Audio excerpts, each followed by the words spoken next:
Hello everybody and welcome to today's edition of Daf Yomi. Hope you're all doing well. And please feel free to like and subscribe to the video if you want. Today's Daf is Shevuot Daf 43 Amud B. Let's dive straight in. The Gemara says, Ahaya I lema aseifa v'seif pogle Shevuot gabe malva. To which case is the final statement in the Mishnah, which says that the creditor is the one who takes the oath referring. If we take referring to a case in the latter clause of the Mishnah, where the debtor claims the collateral is worth more than the loan, we derive this halacha from the fact that the oath is anyway taken by the creditor, as he is the defendant in this case. The additional statement is superfluous. In response, Shmuel says this statement relates to the case in the first clause of the Mishnah, where the debtor is a defendant, and Rabbi Chia Rav similarly says that it relates to the first clause. Rabbi Yochanan similarly says it relates to the first clause. The Gemara asks, what did the Amoraim mean? Sorry, say that again. The Gemara asks, what did the Amoraim mean by the first clause? The Gemara answers, they were not referring to the very first halacha in the Mishnah, but rather to the latter part of the first clause. There is a case of a creditor who claims, I lent you a seller on the basis of that collateral and it was worth a shekel. And the other individual debtor says, that is not the case. Rather, you lent me a seller on the basis of that collateral and that collateral is worth 3 dinars, i.e. 3/4 of a seller. In this case, he is liable to take an oath. As in this case, the oath should in principle be taken by the debtor, since he is the one who admitted to a part of the creditor's claim, but the sage removed the obligation to take an oath from the debtor and imposed it on the creditor, deeming him liable to take an oath that the collateral was not worth more than a shekel. The Gemara knows, and now the Rav Ashi says that we maintain that 2 oaths are taken in this case, as this party, the creditor, takes an oath that the collateral is not in his possession, then Nispa She'ena show so. This oath is due to the concern that the creditor may want to gain possession of the collateral, and he may even be willing to pay for it, but knowing that the debtor would not be willingly sell it, he might falsely claim that it was lost. If the collateral for a loan of 4 dinars was lost, and the creditor claims the collateral was worth 2 dinars, whereas the debtor claims that it was worth 3 dinars, the creditor may take an oath that the collateral is not in his possession, and then the debtor takes an oath that it was worth 3 dinars due to his partial admission. The debtor then pays the remaining dinar. Sefer Mishpat Hechad Ma'av Velova 13:4 Shulchan Aruch Mishpat 72:9.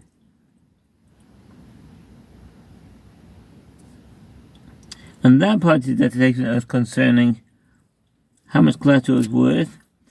This is what the Mishnah is saying. Who takes an oath first? The one who is in possession of the deposit has been located, i.e. the creditor, first takes an oath that the collateral is not in his possession, unless his party, the debtor, takes an oath, and then the other part. So the creditor produce the deposit and prove the oath false. Shmuel says, with regard to one who lent 1,000 dinars to another, and took from him the handle of a sickle as collateral, Umishkein le kater de margala.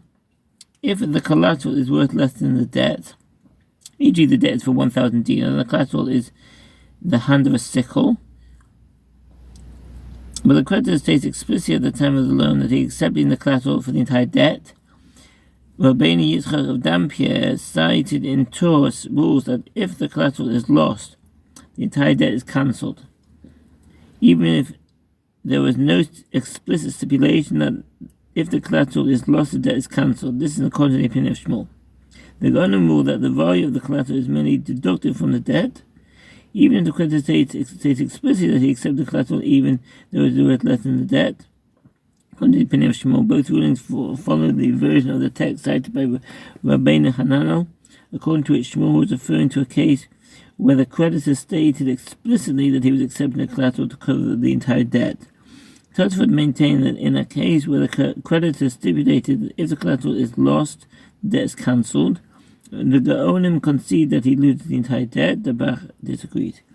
The conclusion in in the Shach is that since this halacha is subject to a dispute, the burden of proof rests upon the claimant, and therefore he cannot collect the debt. And that's the Torah Choshen Mitzvah 72, Choshen Mitzvah 72, 2 in the comment of the Ramah. And that party of the debtor takes an oath concerning how much collateral is worth. This is what the Mishnah is saying. Who takes an oath first? The one who is in possession of the deposit has been located. Either creditor first takes an oath that the collateral is not in his possession. This is party the debtor take an oath, and then the other party, the creditor, produce the deposit and prove the oath false. Shmuel said, with regard to one who lent 1,000 dinars to another and took from him the handle of a sickle as collateral. I've said that. If the handle of the sickle is lost, the creditor has lost the entire sum of 1,000 dinars, even though the lost collateral is worth less. But if he took 2 handles as collateral and only one of them was lost, the creditor does not lose the entire debt, he loses only the value of the handle that he lost. Rav Nachman says, even if he took 2 handles and only one of them was lost, he has lost 500 dinars, i.e. half the debt. If the other one was then also lost, he has lost the entire debt. But if he took a handle and a piece of silver as collateral and then lost the handle, he has not lost half the debt. Kata v'nacha lo v'chulu. Rashi explains that since a piece of silver has significant monetary value and is an item that is commonly used as payment, the creditor presumably took it not as ordinary collateral, but as a form of payment in case the debtor did not repay him. The Tosfot suggests other interpretations. One of these is that if part of the collateral is lost, its relative value is assessed, and the commensurate percentage of the debt is cancelled. For example, if the piece of silver is worth 9 times the value of the handle, and the handle is lost, 1/10 of the debt is cancelled. Another suggestion by Tosfot is that the piece of silver is considered the main collateral, as the creditor presumably relied on it due to its higher value. Therefore, if it is lost, half the debt is cancelled, whereas if the handle is lost, only its value is deducted from the debt. The sage of Nahadeya, on the other hand, hold that even if the handle is lost, half the debt is cancelled. Accordingly, Tosfot modify the wording of the statement of the sage of Nahadeya to read, even if he took a handle and a piece of silver and the handle was lost, he has lost half the debt. If the piece of silver was then lost, he has lost the entire debt.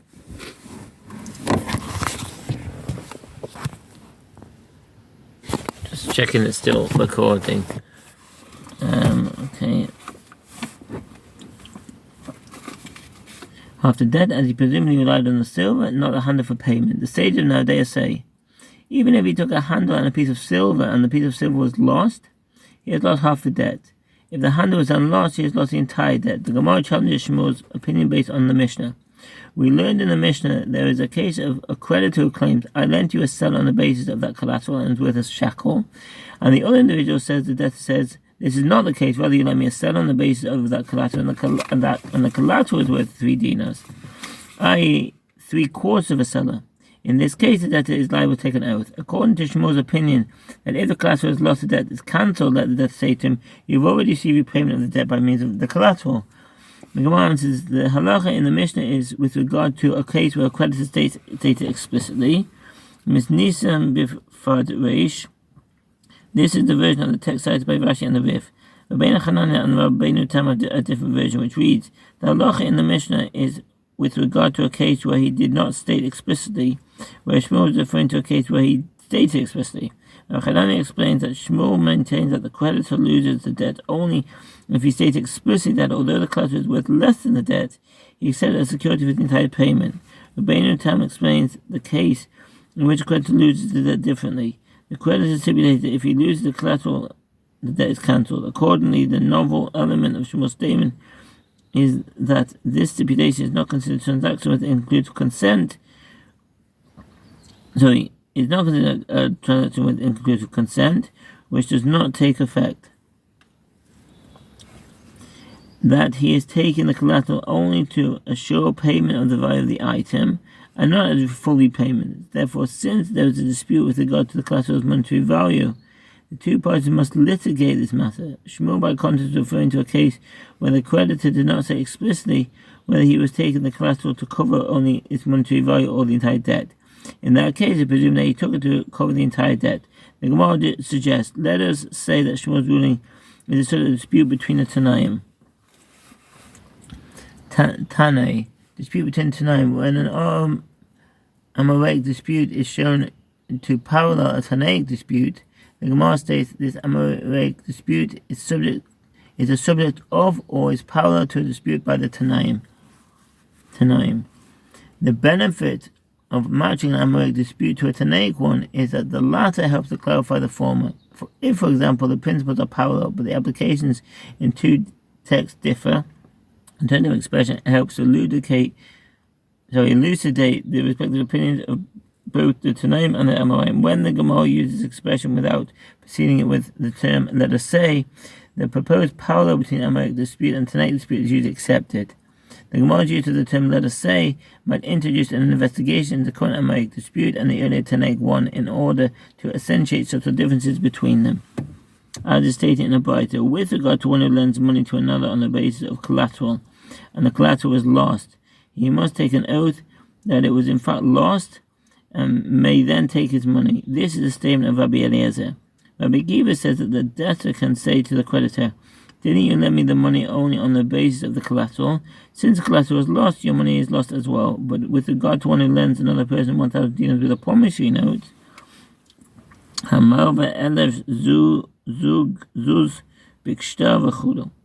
if one who lends 1,000 dinars with a promissory note, etc., the reason Rabbi Eliezer concedes in this case is that he holds that a creditor may demand collateral as a means of remembering and proving that there was a loan. In this case, though, the promissory note serves as both a reminder of the debt and a means to compel the debt to pay. Therefore, it is clear that the creditor took the collateral as a means of repayment in case the debtor did not pay. It follows implicitly that if the collateral is lost, the creditor cannot collect the debt. As is stated in the Braita, with regard to one who lends money to another on the basis of collateral and the collateral was lost, he must take an oath that it was in fact lost and may then take his money. This is a statement of Rabbi Eliezer. Rabbi Akiva says that the debtor can say to the creditor, didn't you lend me the money only on the basis of the collateral? Since the collateral was lost, your money is lost as well. But with regard to one who lends another person 1,000 dinars with a promissory note, and in addition to the note, the debtor left collateral in the creditor's possession, all agree that since the collateral was lost, his money is lost as well. Since he had a promissory note as proof of the loan, the collateral is clearly taken as a potential repayment. The Gemara asks, what are the circumstances under which Rabbi Eliezer and Rabbi Akiva disagree? If it is a case where the collateral is worth the amount of money that he lent to him, what is the reasoning of Rabbi Eliezer, who holds that although the collateral was lost, the debtor is liable to pay? That moves on to the next onward. Thank you for listening. I wish you a very good day. All the best. Bye.